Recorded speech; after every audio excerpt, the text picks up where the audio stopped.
Hello, you wonderful people, and welcome to another episode of Crime Centric. This being a show where I talk about crime dramas that I watch. For today's episode, I'm going to talk about the latest episode of The Blacklist.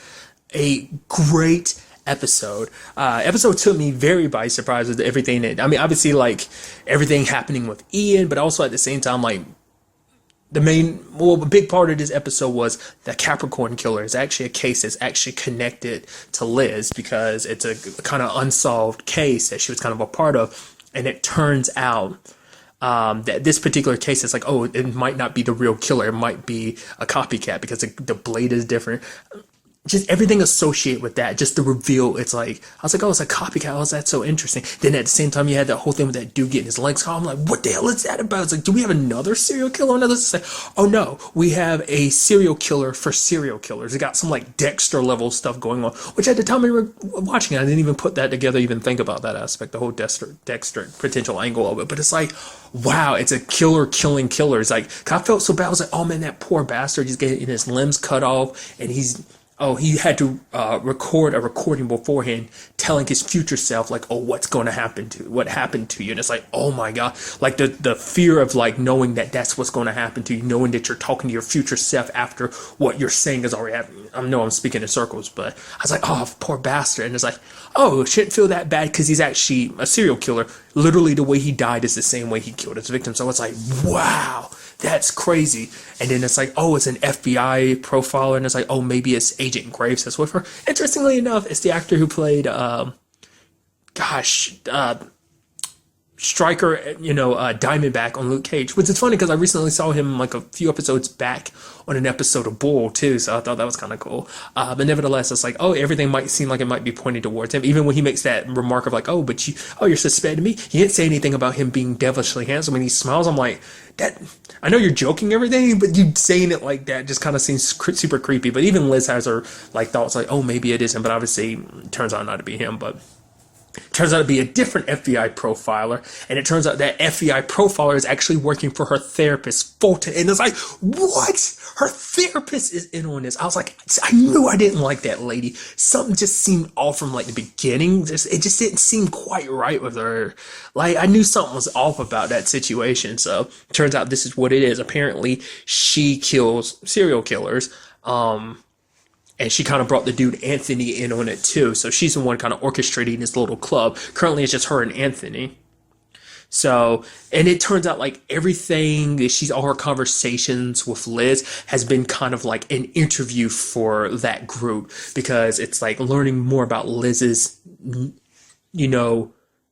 obsessive need for justice, because for her it's if she feels justice hasn't been served, she obsesses over something, learns every little detail of something because she wants justice. She can't stand the thought of a killer getting away. But the crazy thing is and just showing you where her mind works. And it seems like this might be how it's always worked. It might even not even be just something that happened recently. It might just be something that's always existed. It's she can't stand what killers do, the terrible things they do. They're disgusting, horrible human beings. But she's so fascinated by how they work and why they do what they do. For example, there's a case when her first case was with a guy known as the Sandman.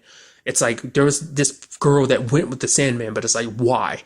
Why was he so charming? Why was it something that the girl felt the need to go with him, that she felt safe enough to go with him, And that's what fascinates her. And it's kind of interesting. And, maybe that's eventually actually what drew her to being a profiler in the first place. Maybe that job was, more of a calling to her, which, it's a messed up thing, but then you kind of wonder, maybe that explains her relationship with Tom, why things kind of worked out the way they did, maybe because she always found him fascinating, just understanding who he was and who he really. I know that's being super cynical about it, but then it kind of brings everything into question. It's why she always kind of no matter how bad things got between her and Reddington, she always came back because she likes understanding why Reddington does what he does.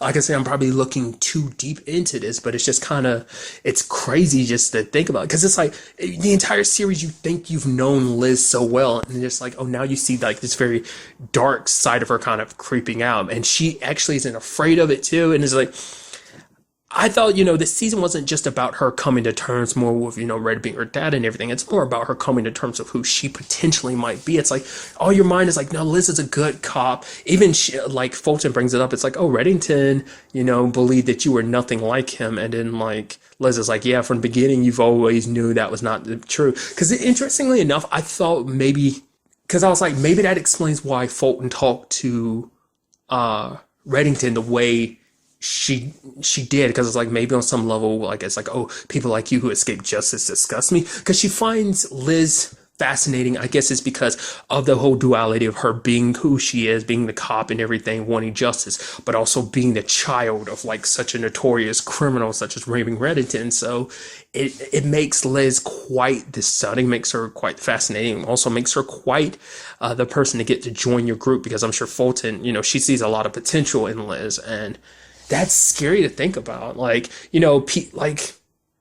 because to me, I'm actually a little sad about that, because that means like, holy crap, we might be potentially heading down a dark path for Liz. Like, cause it seemed like she was enjoying some of the stuff, like kind of being more like Reddington earlier parts of the season, but now I feel like she might go even further than Reddington, because I think Reddington sees a lot of himself in her, and that, like, whether that's by, I don't know, like I kind of just.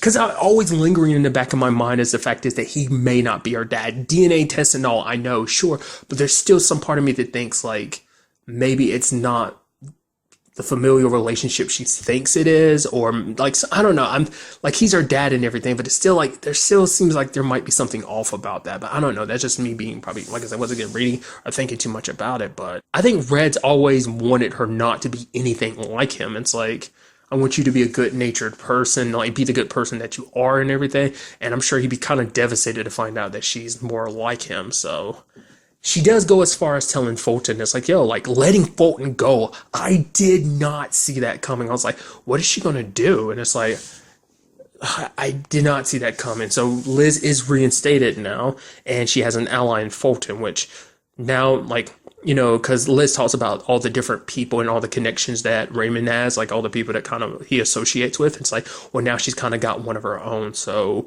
and she's like, oh, if I ever need your help, I'd like to think I can call in a favor. So the fact is they're setting that up. I get the feeling we're going to see that favor, that whole situation come full circle soon enough.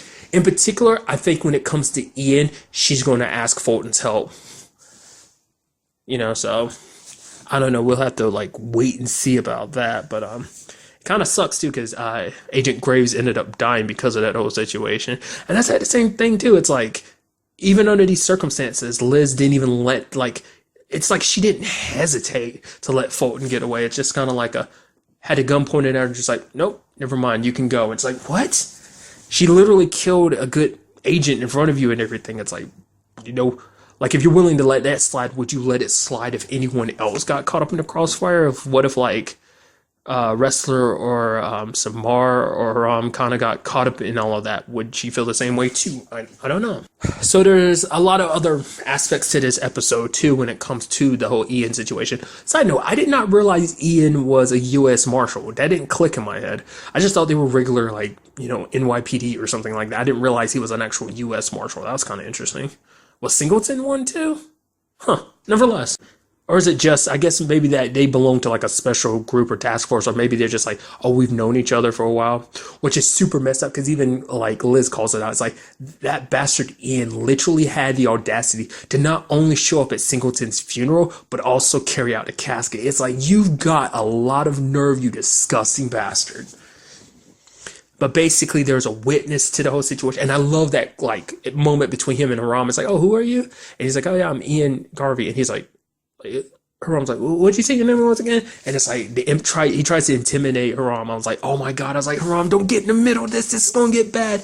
But luckily, Haram kind of stood up for himself. He's like, actually, I need you to back the hell away from me. I'm going to take the witness. Well, aren't you going to wait for No, I'm just going to take the witness. I'm surprised he didn't say anything to anyone else.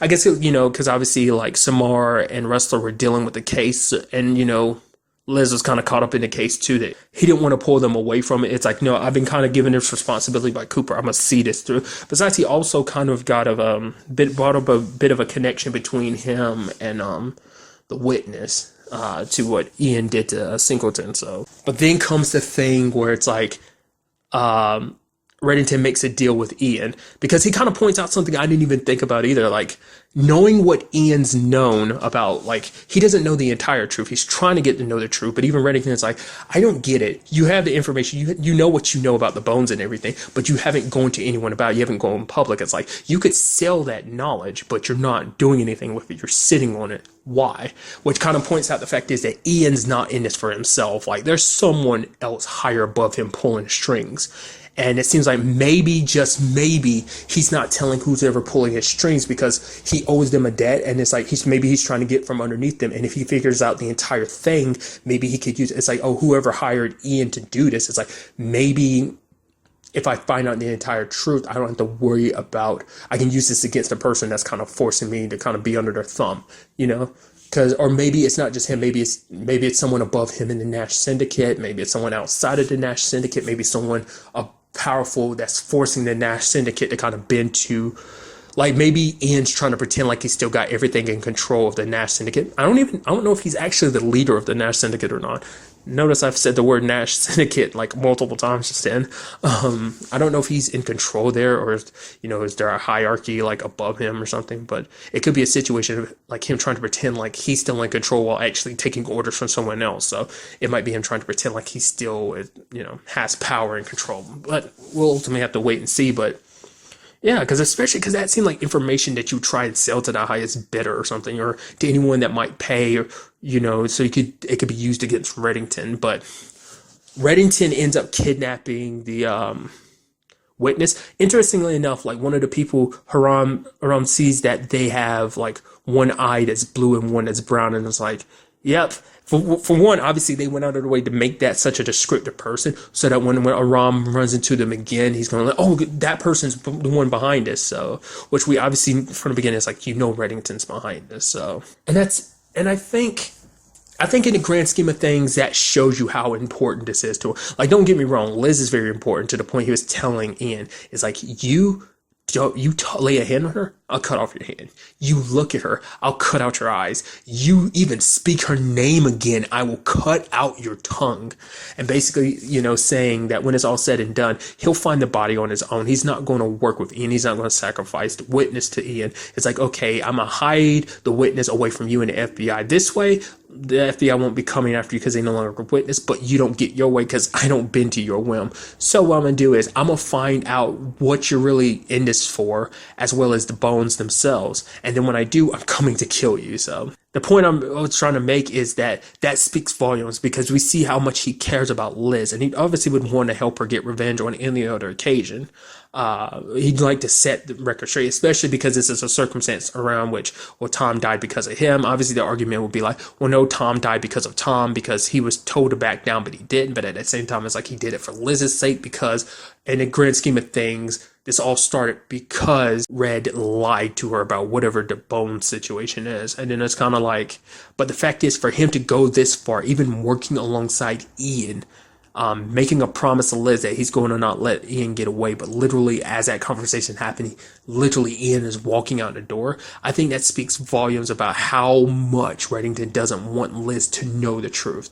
He doesn't want anyone to know, but definitely doesn't want it to get back to Liz. So how long can this stay a secret? Well, I doubt very long. Like I said, especially with that whole Aram situation of seeing the eyes, I feel like that's going to come back and literally slap Reddington in the face. Like, just amazing circumstances all around in this episode because of all of that. It's just, it sucks, because it's like, he knows how important this is to Liz, and it's just, I thought she'd never forgive him the moment she found out this was all about those bones, but it's like, this will be the thing she never forgives him for. It's like, yes, Tom's death was kind of on him. Yes, it was because he was looking into the bones and stuff. Reddington lied, but it's just like Tom's death was kind of on him.